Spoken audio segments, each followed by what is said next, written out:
اپنی طرف لانے کی کوشش کرتا، زیادہ دعوت اسلامی کو کیش کر رہا ہے۔ اب اسی طرح اس نے یہ حرکت کی ہے، دعوت اسلامی کے خلاف سازش کرنے کے لیے اور دعوت اسلامی کے خلاف لوگوں کو بھڑکانے کے لیے یہ کلپ جو ہے نا وہ اس نے جاری کیا ہے۔ دعوت اسلامی پرامن جماعت ہے، اور وہ جماعت کے حوالے سے اب یہ پراپوگنڈا کر رہا ہے کہ دیکھیں یہ دعوت اسلامی نے امام احمد رضا بریلوی کی کتابیں چھاپی ہیں، ملفوظات، احکام شریعت اور حسام الحرمین، اور ان کتابوں میں دیوبندیوں کے خلاف اور وہابیوں کے خلاف سخت سے سخت فتوے دیے گئے ہیں۔ اب ان فتووں کو پڑھ پڑھ کے سناتا ہے۔ دیوبندیوں کے خلاف امام احمد رضا بریلوی نے فتوے دیے، وہابیوں کے خلاف فتوے دیے، وہ تو پڑھ کے سناتا ہے، لیکن وہابیوں نے جو بریلویوں کے خلاف فتوے دیے وہ کس نے پڑھ کے سنانے ہیں؟ جو وہابیوں نے اور ان نجدیوں نے جو اہل سنت کے قتل عام کے فتوے دیے، ان کے خونوں کو حلال اور مباح قرار دیا، ان کے مالوں کو لوٹ لینا جائز قرار دیا، وہ فتوے کیوں نہیں سناتا؟ وہ کس نے سنانے ہیں؟ مثال کے طور پر یہ ہے ان کا سلمان نجدی کی کتاب تحفہ وہابیہ۔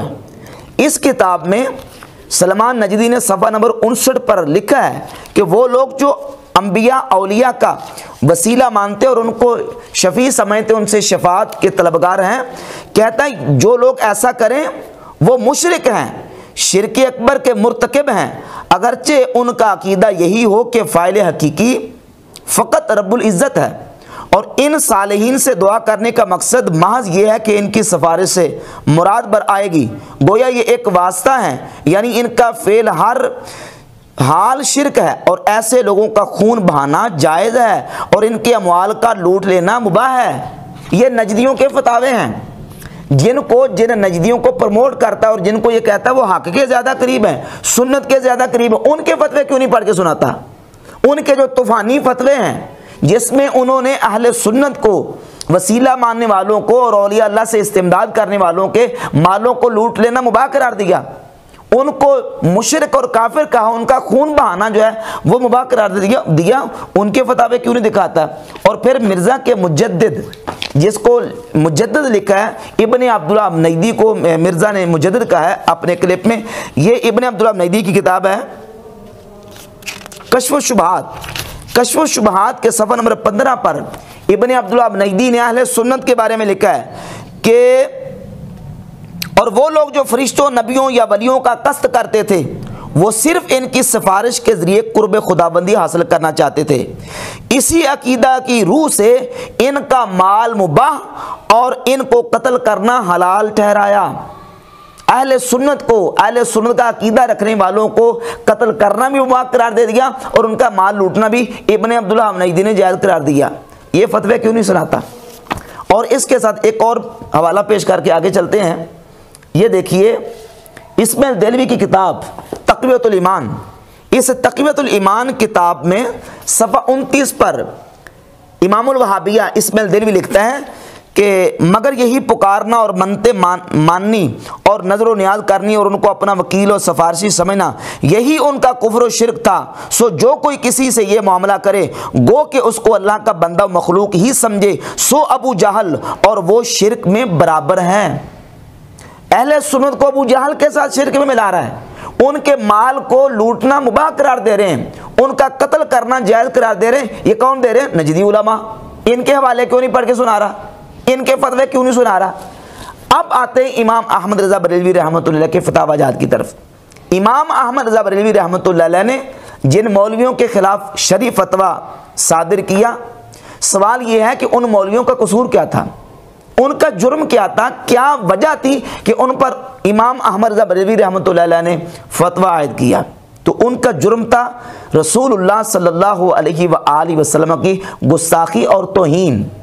اور یہاں میں یہ بات بھی واضح کر دوں، ایک ہے گستاخی اور توہین، وہ جس کو اہل سنت کہتے ہیں کہ یہ گستاخی اور توہین ہے، جو حالے میں پیش کرنے لگا ہوں یہ وہ ہے جس کو خود محمد علی مرزا گستاخی کہتا ہے۔ جب تم بھی گستاخی مانو، ہم بھی گستاخی مانیں، اور خود ان کے اپنے لوگ بھی اس کو گستاخی مان رہے ہیں، مثلا مثال کے طور پہ ان میں سے کتاب کا حوالہ پیش کر کے اور اس کی وضاحت کرتا ہوں۔ یہ کتاب ہے حفظ الایمان اشرف علی تھانوی، جس پر امام احمد رضا بریلوی رحمۃ اللہ علیہ نے فتویٰ دیا۔ اس کے صفحہ نمبر 13 پر اشرف علی تھانوی نے نبی پاک صلی اللہ علیہ وآلہ وسلم کے علم پاک کی توہین اور گستاخی کرتے ہوئے یہ لکھا، کہا کہ پھر یہ کہ آپ کی ذات مقدسہ پر علم غیب کا حکم کیا جانا اگر بقول زید صحیح ہو تو دریافت طلب یہ امر ہے کہ اس غیب سے مراد بعض غیب ہے یا کل غیب؟ اگر بعض علوم غیبیہ مراد ہیں تو اس میں حضور ہی کی کیا تخصیص ہے؟ ایسا علم غیب تو زید و عمر بلکہ ہر سبھی بچہ مجنون پاگل بلکہ جمی حیوانات و بہائم کے لیے بھی حاصل ہے، نعوذ باللہ تعالی۔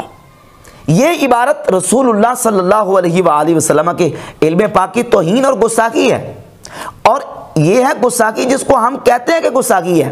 اسی حفظ الایمان کے ساتھ اشرف علی تھانوی کے مریدوں کا ایک بیان چھپا ہوا ہے صفحہ 28 پر۔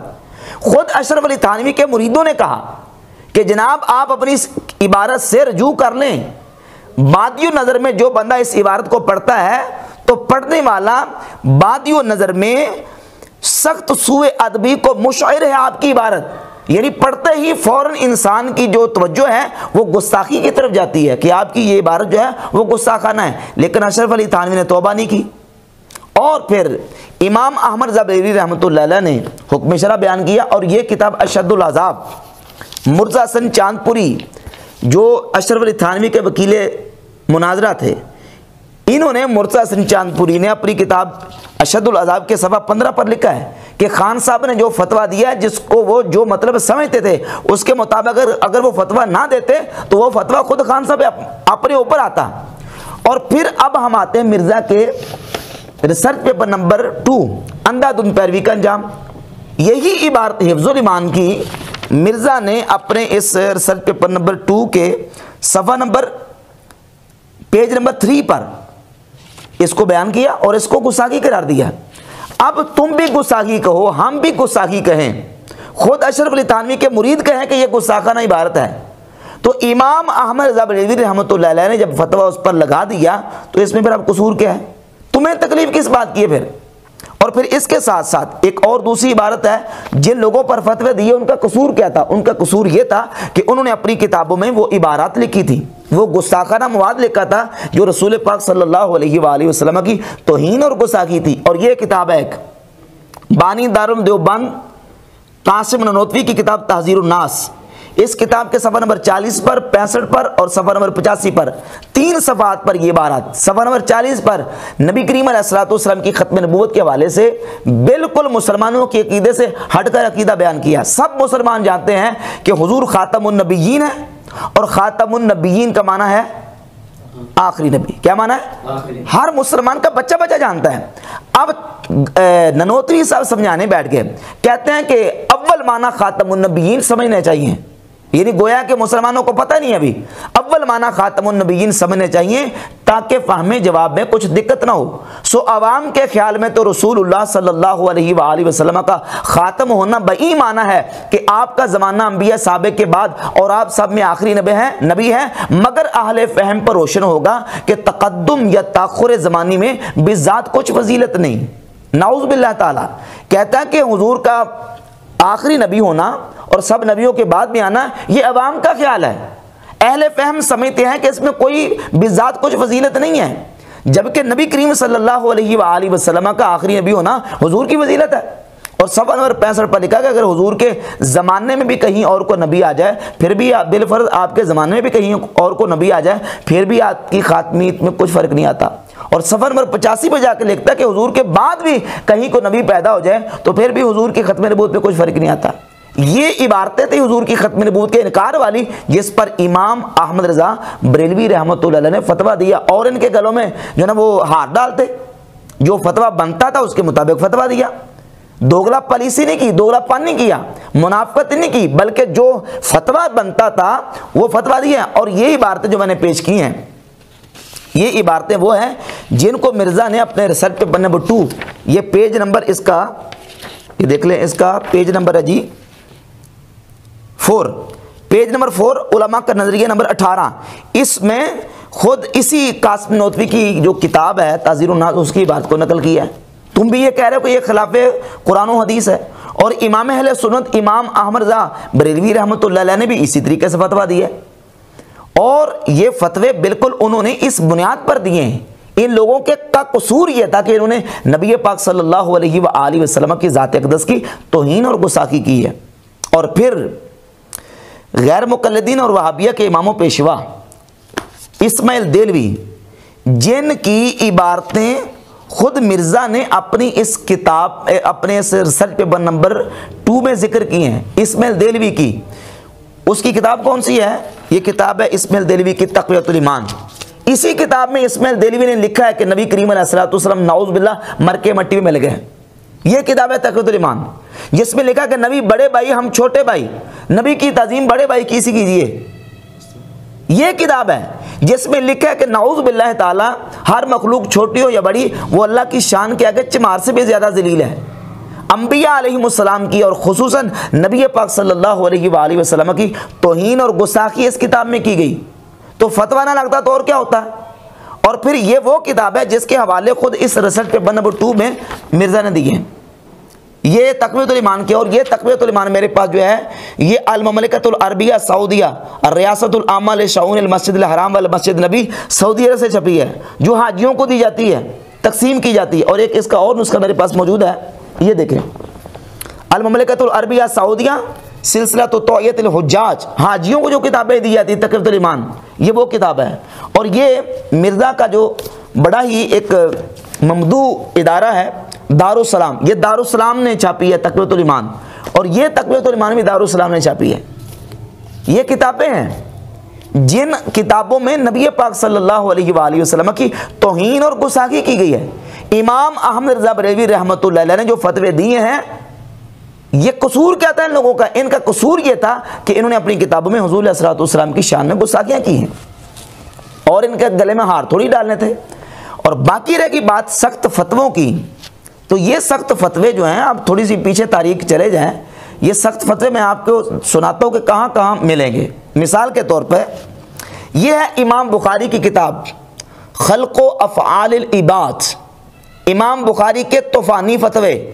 مرزا نے کہا نا، ایک کلپ چڑھایا ہے امام احمد رضا بریلوی کے طوفانی فتوے، یہ ہے امام بخاری کی کتاب خلق و افعال العباد، امام بخاری کے طوفانی فتوے، ذرا ملاحظہ کر لیں۔